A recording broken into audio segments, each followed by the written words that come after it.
Welcome back. In the last video, we set up the battery pickup in code, and now we're going to work on setting up the character so it can collect those batteries. We're going to add a collection sphere to our character so that any batteries inside that sphere, when we press the E key, will be collected. The character is also going to have an innate power level so that any batteries we collect will be added to that power level. The power level is actually going to have two effects on the character. First, we will control how fast the character can move. The more power he has, the faster he can go. There will be a few variables to control the impact of the power on his speed, and also there's going to be a base speed that he can't drop below, no matter how little power he has. Later on, we'll set up a material for the character so that as the character gains power, he's going to glow more. We're also going to set up three functions. We're going to override the tick function so that the character's speed is updated on each tick. We'll also set up the collect batteries function and set up an input binding so that that function is called whenever the E key is pressed. Finally, we'll set up the power up function. This is actually a Blueprint implementable event, which means that it has no C++ implementation. It's actually all going to be done in Blueprints so that we can tweak it easily for the maximum visual impact. So before we go back over to the code, we're just going to set up that input binding that I talked about. To set up input bindings, it's actually really easy to go to Edit, Project Settings, and then the Input category under Engine. So if you notice, there are two types of bindings, action mappings and axis mappings. Action mappings are for discrete events like jumping, where you hit one key press, expect something to happen, and then you're done. Axis mappings are more for movement, camera controls, things where you have a continuous blend between different types of behavior. So we're actually just going to create a new action mapping here by clicking on the plus sign. So to set up an action mapping, you basically need a name and a key. So we will name this collect pickups, and you have a drop down here with all the keys available to you. So you've got mouse wheel, different specialized mouse button, space, numbers, letters. So we're just going to pick E, and we don't care about any of the shift or control modifiers. So we're set. It'll automatically be saved. We can go ahead and close this out and close the editor to go back to the code. So I mentioned that first we're going to add a collection sphere. If you look at the character header, which if you somehow all of your folders have been collapsed because you closed Visual Studio or anything happened, again, just go to tutorial code, expand to source under that, and then tutorial code again to see all the code in your module. And tutorial code character.h is the header file for the character that we want to look at. So make sure that that's open, and we've got a bunch of code in here already from the template that we started with. So we see the camera boom, the follow camera, the rate at which our character can turn and look. We're just going to add a couple more components, variables, and functions in here, and we'll be ready to start collecting batteries. So first we're going to add that collection volume that I was talking about before. So it's going to be a big sphere component that surrounds our character and extends out into the level so that it can overlap any batteries and know to collect them. So just gonna paste this in here, and then I'll go over the code. So we've got a collection volume. It's going to also be able to have the uProperty macro so that it will be visible anywhere and Blueprint read only, so that we can tweak its variables. If we need to make it a little bit bigger or smaller or change how it overlaps, we can do that easily. And then it's just a sphere component, and we're going to call it collection sphere. So that next, we're going to give our character a power level. That's going to be a float variable. And for the uProperty keywords, we are going to make it visible anywhere, Blueprint read write, and we'll still put this in the power category.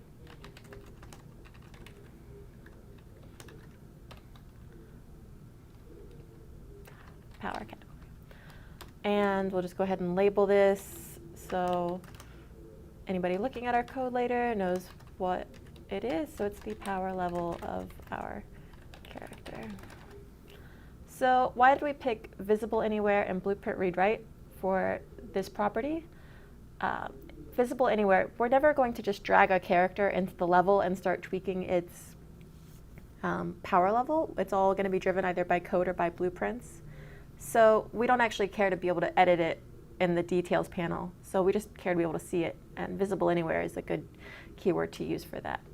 We are, however, going to, like I said, manipulate the power level in our blueprints later on and in code, but using blueprint read write means that we can change the power level as we power up the character in the blueprint. I also mentioned we're going to have the power multiplier for the speed of the character and the baseline speed that he can't drop below. So we're just going to add those in. So we've added in the speed factor and the baseline speed, and they're going to have the same macro keywords, so visible anywhere and blueprint read write. That way, if we wanted to change how fast the character can speed up, or say make him be able to slow to a stop, we could change that in our blueprint later on if we wanted to.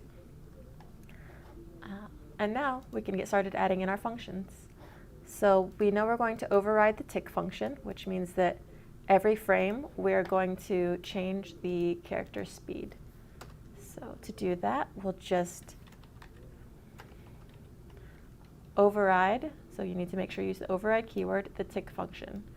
And tick is a fairly common function to override so that you can add in new frame-based behavior for any of your actors or your characters.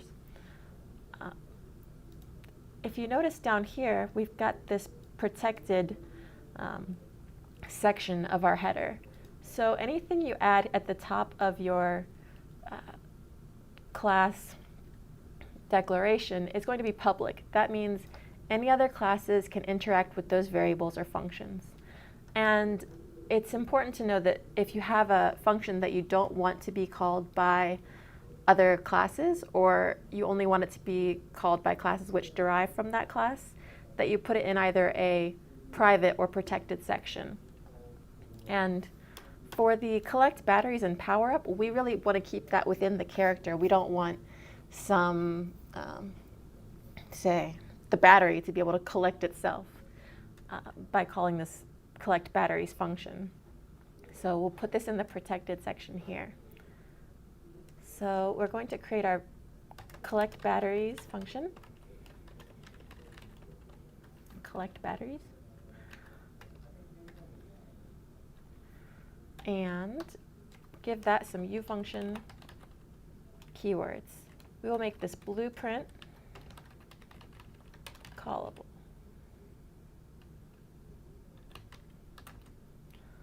And put it in the category of power. Now, we have bound our key to or we're going to bind the key press that I set up earlier to this function. So we probably won't actually ever call it in a blueprint in this set of videos, but it'd be nice later on to say, have some blueprint-driven behavior that will collect the batteries if some set of goals has been met. So leaving that blueprint callable means that we can access it in blueprints derived from our character later on. I'll just say that this one is called when we press a key to collect any batteries inside the sphere component.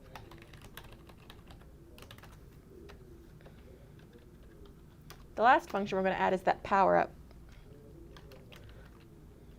So this function is actually going to be called by collect batteries, and then sort of reach out into the blueprint and fire off those nodes, execute those nodes, and there's never going to be a C++ version of the power up functionality. So we're going to use the blueprinted power up functionality.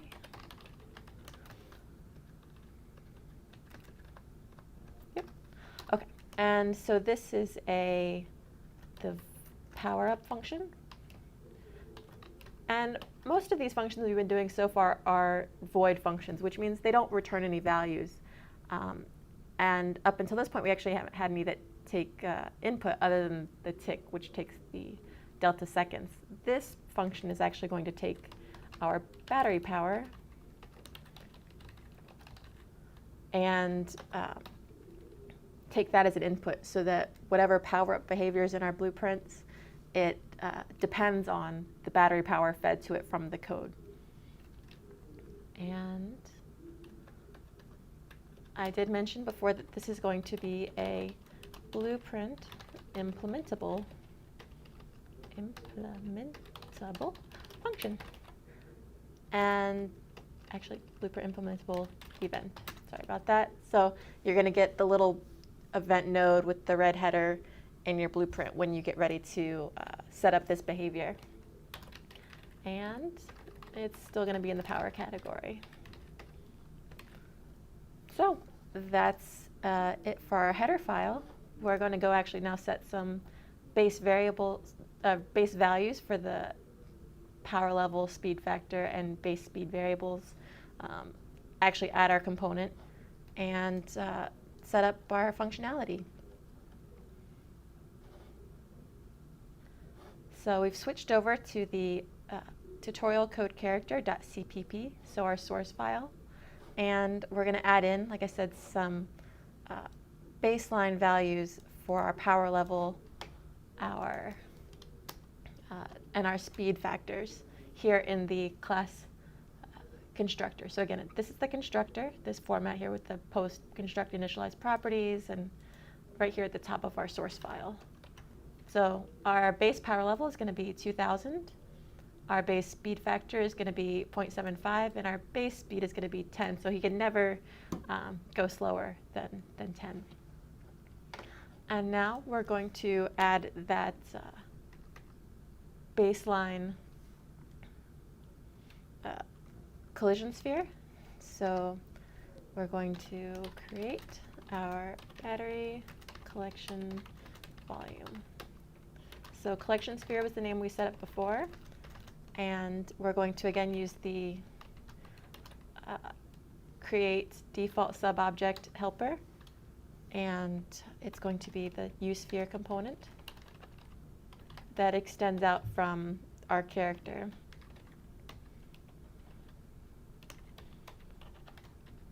And again, we're going to name this still collection sphere, so we know what it is when we're working with it in the editor. We're going to attach that collection sphere to our root component, because that way it will follow our character around as he runs the world and doesn't just sort of sit off in space and collect only the batteries far away from us. And then we're going to make the collection sphere extend decently far out so that we don't have to run to get right exactly on top of the batteries to collect them. So set sphere radius 200. And again, because I made this component visible anywhere and blueprint read only, we can change that sphere radius if it turns out that it needs to be a little bit bigger or smaller to really make the gameplay better. So now whenever our character is spawned in the world, it will have a base power level. It will have a certain dependence of speed on its power level, and it will have the collection sphere extending out so that we can start collecting batteries. Now if you scroll down past the class constructor, the next thing you'll get to is the player input component.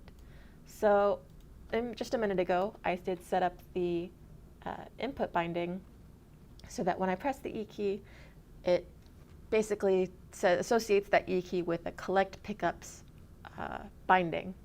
So now we're going to use that collect pickups binding and associate it with the function.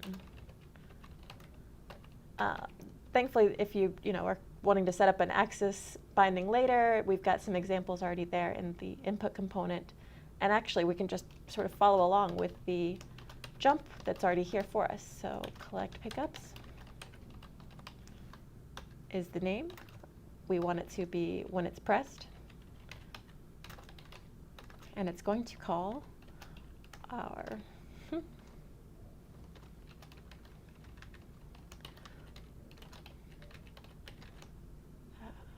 collect batteries. It's going to call our collect batteries function when basically we've got the chain. When we press E key, it's associated with collect pickups. When we collect pickups, that keyword, that input word, is associated with the collect batteries function.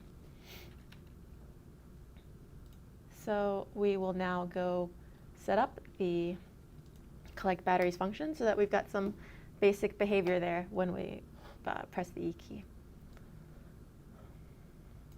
So when we start off, I'll just go ahead and start filling out the function here. So collect batteries. So when we start off, we have a battery power, and that's 0, right? At the very start, we've collected no batteries. We have no power to supply to our character. But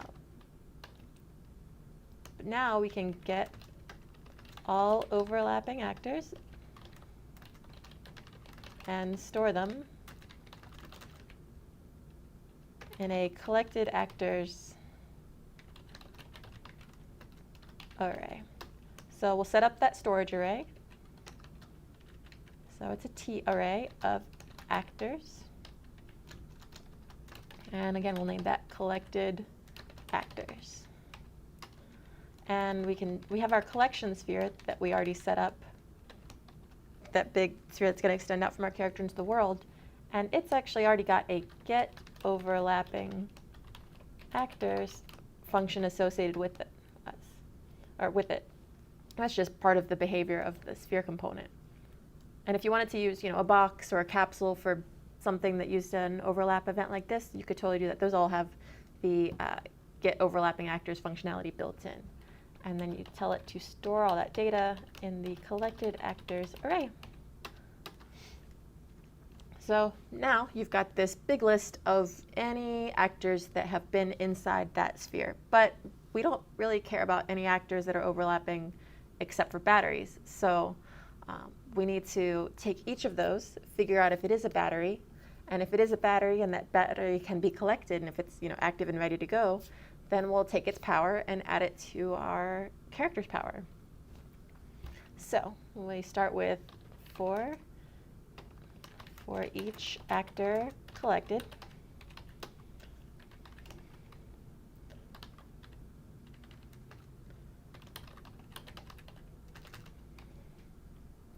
So start with, we've collected none, or start at the beginning of the array, so it's 0. And as long as that is less than the length of the collected actors array, or number of things in that array, then keep checking basically all of your collected actors.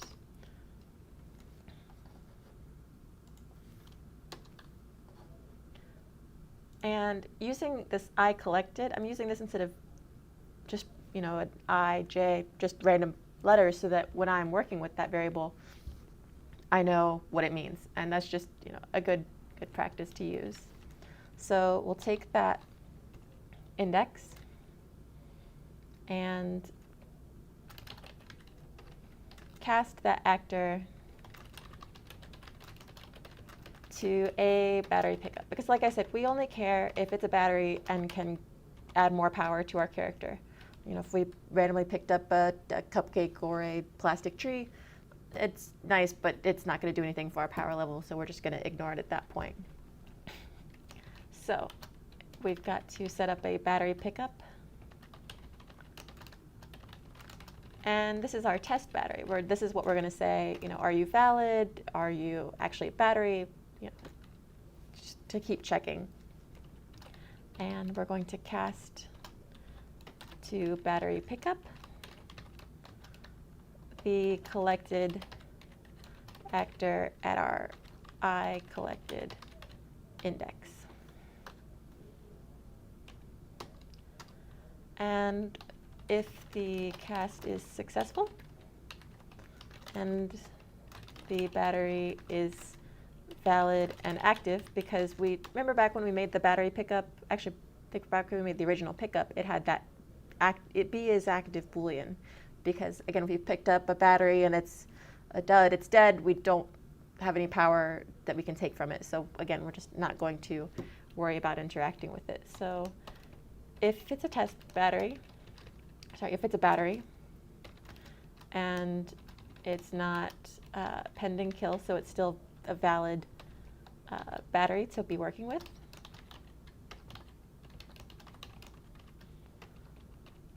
And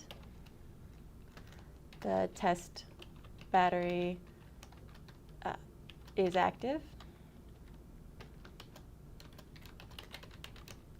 then we can start draining power from it.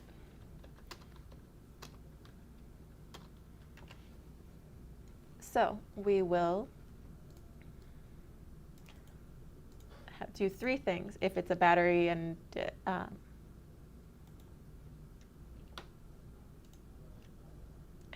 is valid and ready for us to work with. And I just noticed something. Do you see how this is not recognizing this A battery pickup?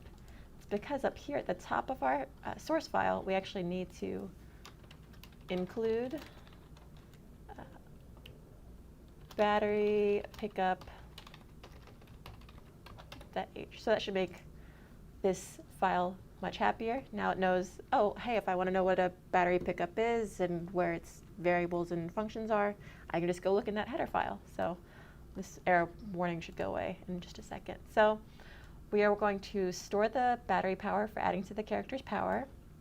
We're going to tell the battery it's been picked up, and so it'll call its onPickedUp function, and then we'll deactivate the battery so that it can't be activated more than once. So you can't just sit there with the E key and keep spamming it and collecting the battery over and over.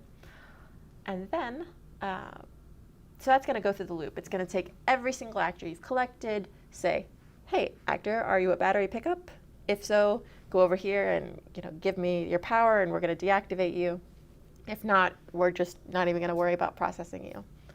So that whole loop is going to get gone through for each actor collected. And then finally, at the end, if you've collected any batteries, so your battery power would be greater than 0, we are going to call PowerUp.